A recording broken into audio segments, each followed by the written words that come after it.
दोस्तों, मोदी जी की सरकार में पद्म सम्मान अब राजनीतिक डीलिंग का एक जरिया बन गया है।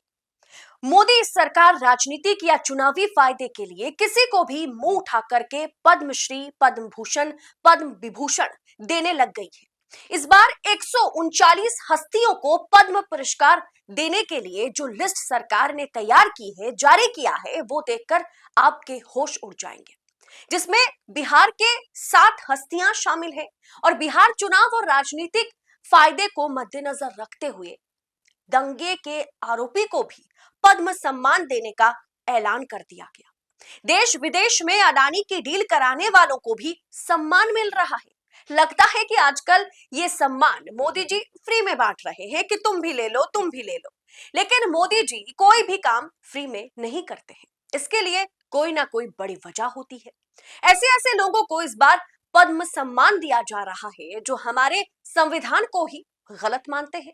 ये पूरी लिस्ट आपके स्क्रीन पर है, आपके सामने है। इनमें से किन किन नामों पर मोदी सरकार ने अपने पैरों पर कुल्हाड़ी मारी है, जिसके चलते मोदी सरकार सवालों के घेरे में चली गई, बताएंगे आगे आपको। तो आखिर तक वीडियो में बने रहिएगा। दोस्तों, इस लिस्ट में तमाम नाम मौजूद है जिन्होंने देश को बांटने का काम किया, आग लगाने का काम किया। उन्हें भी चुन चुन करके पद्म सम्मान दिया जा रहा है। इस बार कुल 139 हस्तियों को पद्म सम्मान दिया जा रहा है। शारदा सिन्हा समेत 7 लोगों को पद्म विभूषण दिया जा रहा है। पंकज उदास, सुशील मोदी समेत 19 को पद्म भूषण और 113 को पद्मश्री दिया जा रहा है। जी हां, शारदा सिन्हा बिहार की बहुत ही मशहूर सिंगर है। शारदा सिन्हा की संगीत के बिना छठ पर्व भी अधूरा रह जाता है, जिनका दोस्तों 2024 में देहांत हुआ है और उन्हें पद्म भूषण इस बार दिया जा रहा है। जबकि सरकार के इस फैसले पर सवाल उठाना गलत होगा, लेकिन मंशा पर, सरकार की मंशा पर सवाल तो उठेगा ही कि हम सब जानते हैं कि इसी साल बिहार में चुनाव है और इस बार का बिहार चुनाव बहुत ही दिलचस्प है। ऐसे में शारदा सिन्हा जो है, बिहार की जनता के मन में जिस जगह पर बैठती है, वहां तक बीजेपी पहुंचना चाहती है। इसीलिए बिना देर करे, बिना वक्त लगाए मोदी सरकार ने यह फैसला ले लिया। साथ में सुशील मोदी भी इस लिस्ट में शामिल है।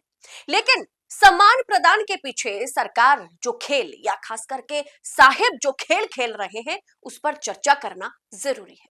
पहले जिस नाम पर चर्चा करूंगी वो नाम है साध्वी रितांबरा। बाबरी मस्जिद ढहाने के आरोपी के तौर पर उमा भारती के साथ साथ एक और साध्वी का नाम जो है चर्चा में रही, वो है साध्वी रितांबरा, जिनका नाम स्टेज पर खड़े होकर के नफरती बयान देने के लिए इस्तेमाल किया जाता है। जो स्टेज पर, मंच पर खड़े होकर के सिर्फ नफरती बयानबाजी करते हैं, मुसलमानों को गाली देते हैं, हिंदू मुसलमान को आपस में लड़वाने का काम करते हैं और दोनों संप्रदाय को भड़काने का काम करते हैं। यही कथित साध्वी जी जो है, साध्वी रितांबरा जो है कि वो वीएचपी यानी विश्व हिंदू परिषद की दुर्गाबाई विंग की संस्थापक है। उन आरोपियों में गिने जाते हैं जो बाबरी मस्जिद गिराने के जिम्मेदार हैं। अब आप सोच लीजिए कि बाबरी मस्जिद गिराने के आरोपी को पद्म सम्मान दिया जा रहा है। वैसे मोदी जी के हिसाब से क्यों ना दिया जाए भाई? उस पर ही तो राम मंदिर बना है, उस पर ही तो बीजेपी की राजनीति चमकती है। पूरी दुनिया को पता है कि वहां एक मस्जिद को, यानी अयोध्या में एक मस्जिद को गिरा करके राम मंदिर बनाया गया। खबर आपके स्क्रीन पर है, जहां सुप्रीम कोर्ट ने इस बात पर खुद टिप्पणी की थी, खुद इस बात को माना था कि बाबरी मस्जिद को गिराया जाना एक गैर कानूनी कृत्य है। अब गैर कानूनी कृत्य करने वाले आरोपी को पद्म भूषण या पद्म विभूषण देना, क्या सरकार ये काम सही कर रही है? ये आप खुद तय करें। पर क्या करें, बाद में हमारे पूर्व सीजीआई चंद्रचूड़ साहब ने तो जाते जाते खुद कह दिया कि राम मंदिर का फैसला उन्होंने भगवान श्री राम से पूछकर ही लिया था। सीबीआई ने खुद अपने चार्जशीट में साध्वी रितंबरा को आरोपी ठहराया था, पर आज उन्हें पद्म सम्मान दिया जा रहा है। राम मंदिर की डिजाइन करने वाले गुजराती आर्किटेक्ट चंद्रकांत सोमपुरा को भी पद्म सम्मान दिया जा रहा है। राम मंदिर की भूमि पूजन और प्राण प्रतिष्ठा के लिए मुहूर्त निकालने वाले को भी मोदी जी सम्मान दे रहे हैं, पद्म सम्मान। मोदी जी जब भी वाराणसी से नामांकन भरने पहुंचते हैं, वाराणसी चुनाव आयोग के दफ्तर में वाराणसी जाते हैं, तो ज्ञानेश्वर शास्त्री को वो जरूर मिलते हैं, हर बार उनसे मुलाकात करते हैं, मोदी के बहुत ही करीबी माने जाते हैं। अब उसी ज्ञानेश्वर शास्त्री को भी पद्म सम्मान दिया जा रहा है, जिन्होंने राम मंदिर की भूमि पूजन और प्राण प्रतिष्ठा के लिए मुहूर्त निकाले थे। दोस्तों, बिहार के पूर्व आईपीएस किशोर कुणाल को भी सम्मान मिला, क्योंकि जब सुप्रीम कोर्ट ने हिंदू पक्ष और मुस्लिम पक्ष को आपस में मैटर को सुलझाने के लिए, राम मंदिर बाबरी मस्जिद मैटर में सुलझाने के लिए आपस में बिठाया था, एक कमेटी बनाई थी सुप्रीम कोर्ट ने, किशोर कुणाल भी शामिल थे, वो उस कमेटी के मेंबर थे, उन्हें भी पद्म सम्मान दिया जा रहा है। यानी यहाँ क्या एजेंडा चल रहा है दोस्तों, आप अच्छे से समझ गए होंगे। सरकार क्या कर रही है, क्या नहीं कर रही है, ये आपके सामने है। दूसरा नाम विवेक देबरॉय का भी है। ये वही व्यक्ति हैं जिन्होंने संविधान बदलने की बात की थी, पीएमओ में रहकर भी। 2024 चुनाव में इनका ही आइडिया था कि बीजेपी की फिर से बहुमत की अगर सरकार बनेगी तो सरकार संविधान को बदल देगी, क्योंकि अब यह संविधान देश चलाने लायक नहीं रहा, नया संविधान चाहिए। इस तरह की लेख ने चुनाव को ही, 24 चुनाव को ही अलग राह पर लेके चला गया था और बीजेपी सीधा 240 पर सिमट गई थी। दोस्तों, इन्होंने खुलेआम बाबा साहेब की संविधान का अपमान किया था, फिर भी इन्हें पद्म सम्मान दिया जा रहा है, पद्म सम्मान से उन्हें नवाजा जा रहा है।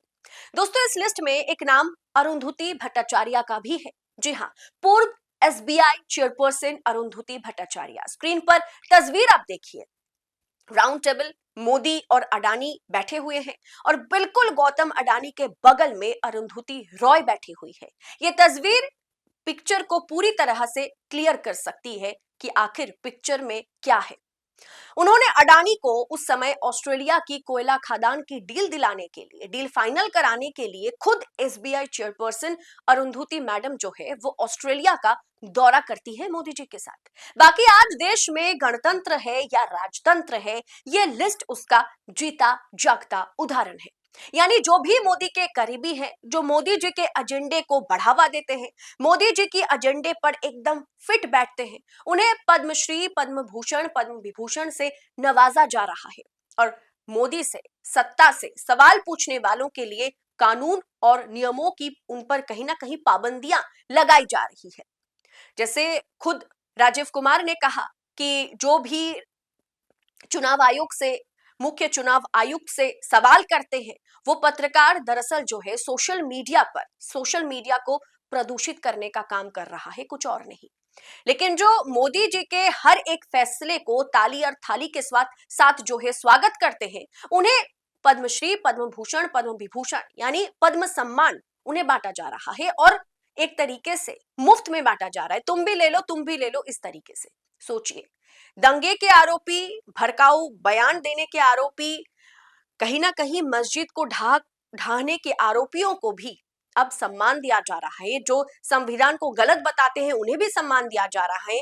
मंदिर की प्राण प्रतिष्ठा, मंदिर में श्री राम की प्राण प्रतिष्ठा की मुहूर्त निकालने वाले को भी सम्मान दिया जा रहा है, पद्म सम्मान। अब पद्म सम्मान की गरिमा को भी सरकार कहीं ना कहीं तार तार करती हुई नजर आ रही है और राजनीतिक डीलिंग तो अलग लेवल पर, उसका एक अलग एजेंडा सेट किया जा रहा है।